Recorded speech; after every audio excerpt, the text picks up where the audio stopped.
C'est un atelier de partage sur les procédures du contrôle antidopage, une initiative qui répond à l'application de l'arrêté numéro 11736 du 2 juillet 2024 relatif au contrôle antidopage chez les animaux de course en marge du Grand Prix du chef de l'État. Prélever le sang d'un cheval pour déterminer s'il est dopé ou pas, s'il est positif ou pas à des produits interdits ou prohibés. Je pense que celui qui le fait doit le faire dans les meilleures conditions qui soient. Et c'est pour cette raison que nous avons créé cette année un VetGate où n'entreront pas tous ceux qui voudraient le faire. Ce sera une zone réservée où seuls les professionnels et les propriétaires ou leurs mandataires auront accès. Et de ce point de vue, nous pensons que les gens comprendront parce que nous ne lésinerons pas sur les moyens pour faire rétablir l'ordre dans les environs de ce VetGate. Organisé au Racing Club de Dakar par le Comité national de gestion des courses hippiques, en collaboration avec la Direction du développement des équidés, ces travaux visent à informer et à sensibiliser les acteurs de la discipline afin de garantir l'équité sportive. Ah oui, les sanctions sont multiples et diverses.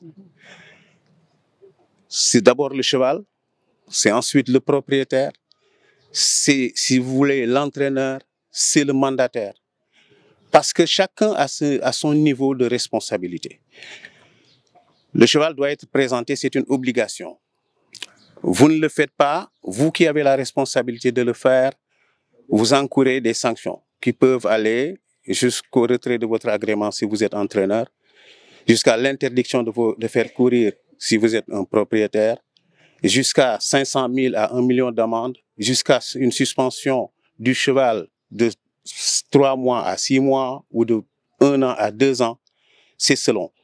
Si vous êtes récidiviste également, le niveau de sanction peut aller jusqu'à la sanction la plus forte. Nous avons des produits qui sont à seuil, c'est-à-dire des produits dont on peut tolérer la présence, mais dont les seuils sont fixés. C'est-à-dire que si vous atteignez dans le sang du cheval un certain seuil, ça veut dire que c'est un procédé de dopage. Par exemple, des stimulants, comme des stimulants qui sont psychotrophes, ou bien des stimulants qui sont quand même des régénérants du sang du cheval.